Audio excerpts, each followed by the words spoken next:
Welcome back. As we look at sport through a slightly different lens, probably the most exciting for me in this current world that we find ourselves in. Now, despite 3 World Cups across 3 different sporting codes, which all have South African representation, women still remain underrepresented in all sports in this country. Now, the best example is at professional levels, where the nation's main sports, cricket, rugby and football, have yet to consider establishing professional domestic leagues for women.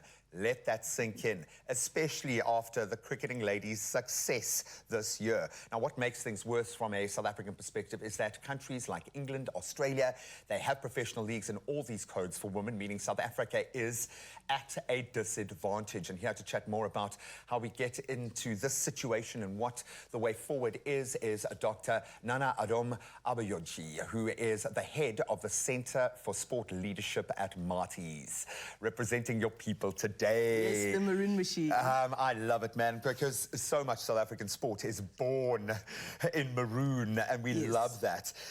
There are so many ways to look at this scenario, and I'm going to say congratulations to you, because on the efforts of people like you and Kaz Naidu, those that are championing this on the other side of the equation, we have seen massive advancements, but not nearly enough in the South African context. Talk me through the evolution of female sport in South Africa. Where would you say we are right now compared to the rest of the world?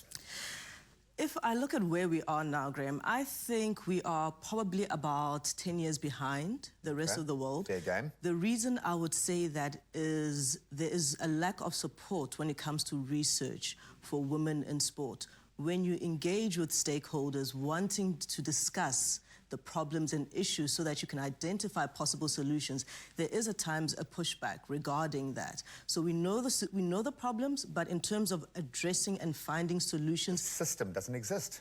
The system doesn't exist. And I think probably right now, from an academic perspective, there's probably only 2 of us. Myself and my PhD supervisor, who's now my mentor, Professor Cora Burnett at University of Johannesburg, who are pushing for this. So here's the crazy thing. So a lot of my mates, great rugby players, nowhere near professional level, got university degrees. Yes.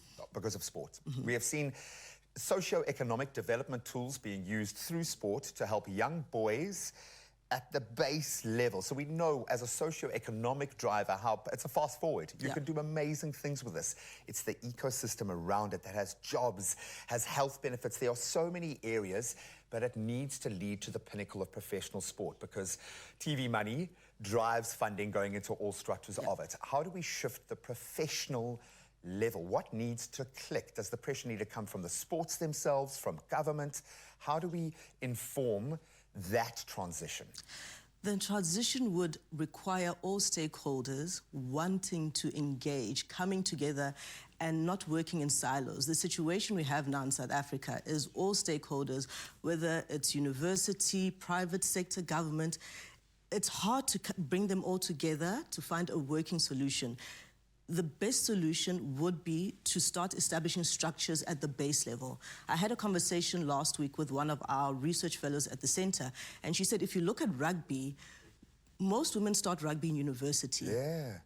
Males and are taken from other sports to do it, Males have a 10 to 15-year head start on females in rugby. So they start, the basic skills development at the age of 5 or 6. Women are starting 19, 20. So that is a catch-up. So now the question is, why are we not starting at school level? That is the question that we ask the federations, that we ask the stakeholders.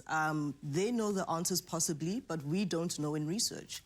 Maybe then it becomes about the individual. And because you've walked this path and have a singular journey, there is something about the power of sport that has shown you the light. You can see, like I can see, the power as a social development tool. I think that holds the key for me.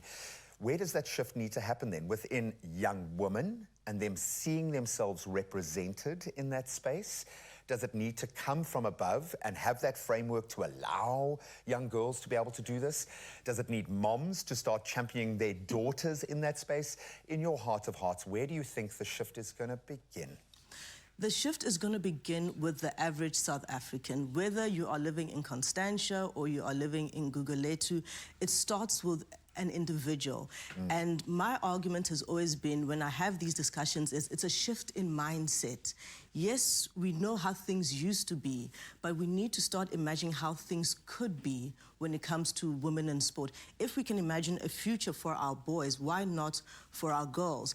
And also, it's a collective. Yeah. If one individual starts thinking about change, wanting to contribute to the change, it could have a snowball effect. If I look at myself personally, a lot of people said I couldn't. They said, why would you? I'm sitting here and it's been a 10-year journey. I have been. A 10-year journey to get to where I am, pursuing a PhD in women in sport, because I wanted to make that difference. Even if I'm the only one, if I can effect change or change the mindset of one individual, then they can change the next individual's mindset. And as it stands at the moment, and Shay, my poor colleagues are so sick of me saying this, but the point where we are right now, because change is happening so quickly, the crazy thing is, all you need to ensure this uptake, that the change will happen, is 3.5%. If you can get 3.5% of South African girls to start seeing sport for themselves as that future, the change will happen. And it starts with people like you, Doctor. Thank you so, so much for being here and doing what you do.